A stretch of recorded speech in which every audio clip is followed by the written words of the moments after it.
بسم اللہ الرحمن الرحیم۔ السلام علیکم۔ علی بن سفیان نے کہا، صرف یلغار ختم ہوئی ہے، اس کے اثرات ختم کرنے کے لیے لمبا عرصہ درکار ہے۔ مجھے جو تفصیل معلوم ہوئی ہے وہ یہ ہے کہ سرحدی دیہات سے ہمیں فوجی بھرتی نہیں مل رہی۔ سرحد کے ساتھ ساتھ رہنے والے لوگ سوڈانیوں کے دوست بن گئے ہیں، وہ امارت مصر کے خلاف ہو گئے ہیں، جہاد کا جذبہ ختم ہو چکا ہے۔ وہ لوگ غلہ اور مویشی ہمیں نہیں دیتے، سوڈانیوں کو بخوشی دیتے ہیں۔ مسجدیں ویران ہو گئی ہیں، لوگ توہم پرست ہو کر شعبدے بازوں، پیروں وغیرہ کی پرستش کرنے لگے ہیں۔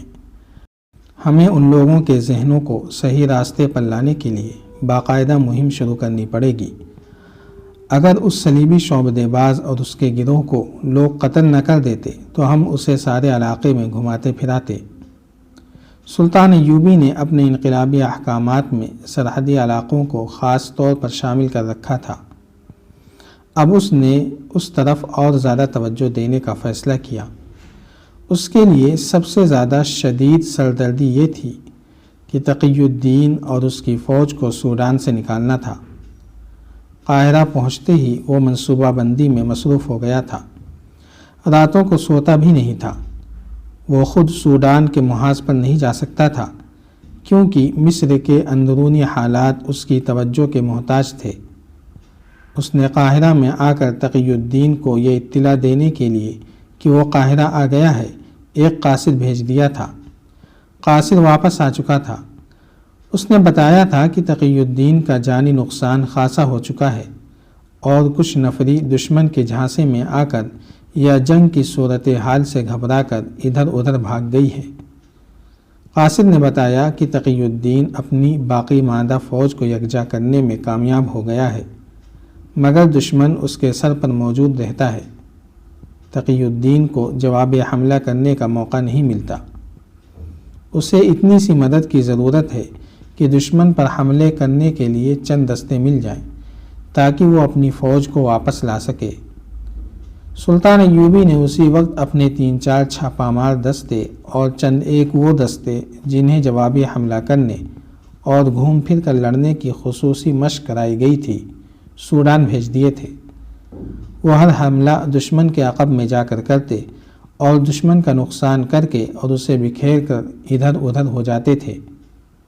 چھاپہ ماروں نے دشمن کو زیادہ پریشان کیا۔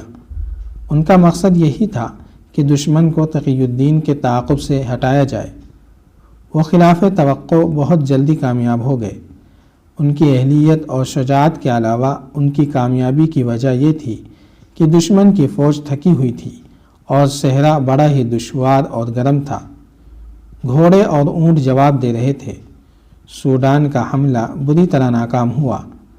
کامیابی صرف یہ ہوئی کہ تقی الدین کو اس کی مرکزی کمان کے سالاروں وغیرہ اور دستوں کو اور بچی کھچی فوج کو ایسی تباہی سے بچا لیا گیا جو ان کی قسمت میں لکھ دی گئی تھی۔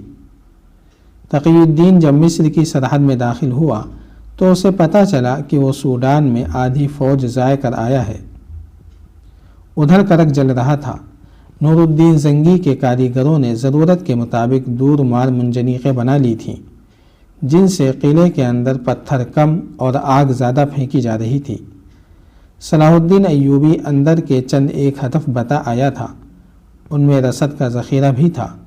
آگ کے پہلے گولے قلعے کی اس طرف پھینکے گئے جس طرف سے رسد کا ذخیرہ ذرا قریب تھا۔ خوش قسمتی سے گولے ٹھکانے پر گئے۔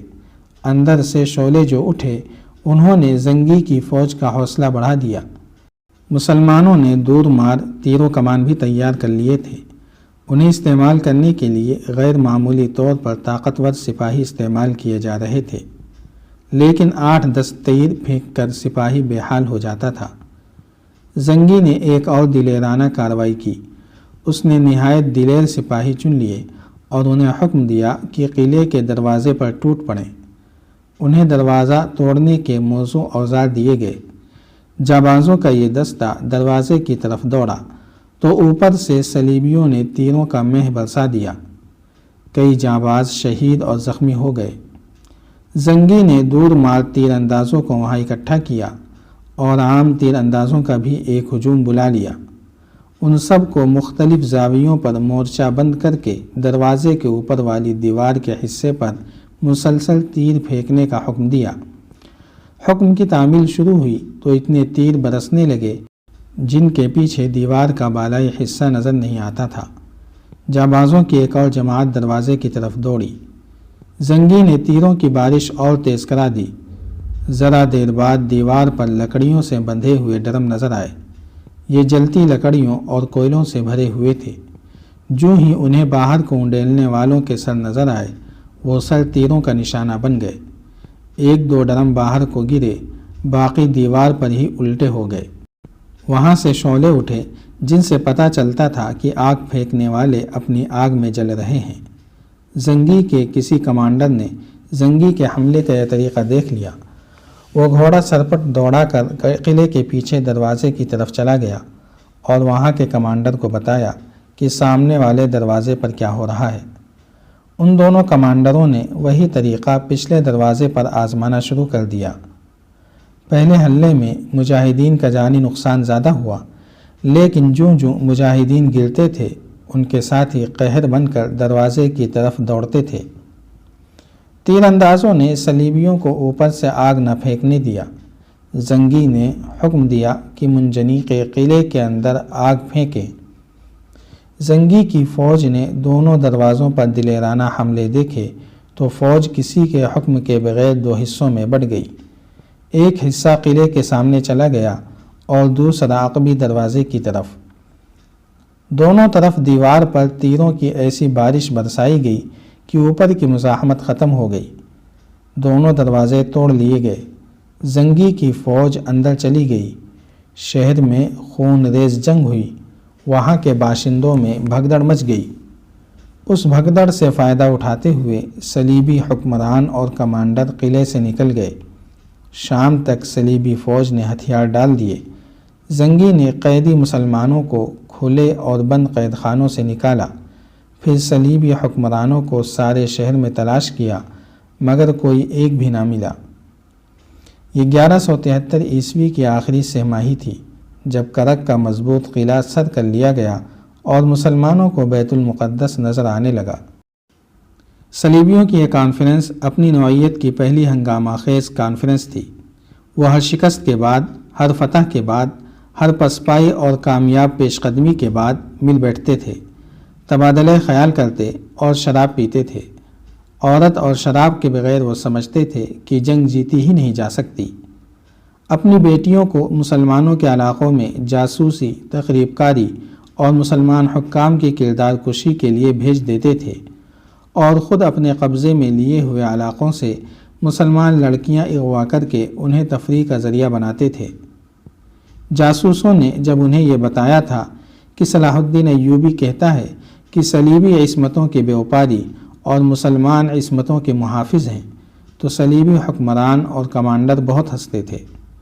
ان میں سے کسی نے سلطان ایوبی کا مذاق اڑاتے ہوئے کہا تھا کہ یہ شخص اتنی سی بات نہیں سمجھ سکتا کہ جس طرح صلیب کے بیٹے سپاہی بن کر جسم استعمال کرتے ہیں اسی طرح صلیب کی بیٹیاں بھی مسلمانوں کو بیکار کرنے کے لیے اپنا جسم استعمال کرتی ہیں۔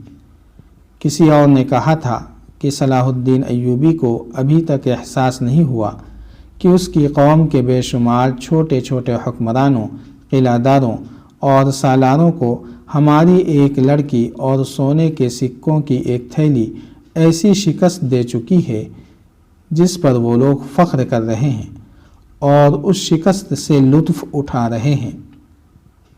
صلاح الدین ایوبی ہم سے اسلام کی عصمت کس طرح بچائے گا؟ یہ صلیبیوں کی پہلی کانفرنس کی باتیں ہیں، مگر 1173 عیسوی کی آخر میں بیت المقدس میں صلیبی سربراہ اکٹھے ہوئے تو ان پر کچھ اور ہی موڈ طاری تھا جاری ہے۔ اگر آپ کو یہ قسط وار سلسلہ پسند آ رہا ہے تو لائک، شیئر اور کمنٹ کے ذریعے ہماری حوصلہ افزائی کریں۔ جزاک اللہ خیرا۔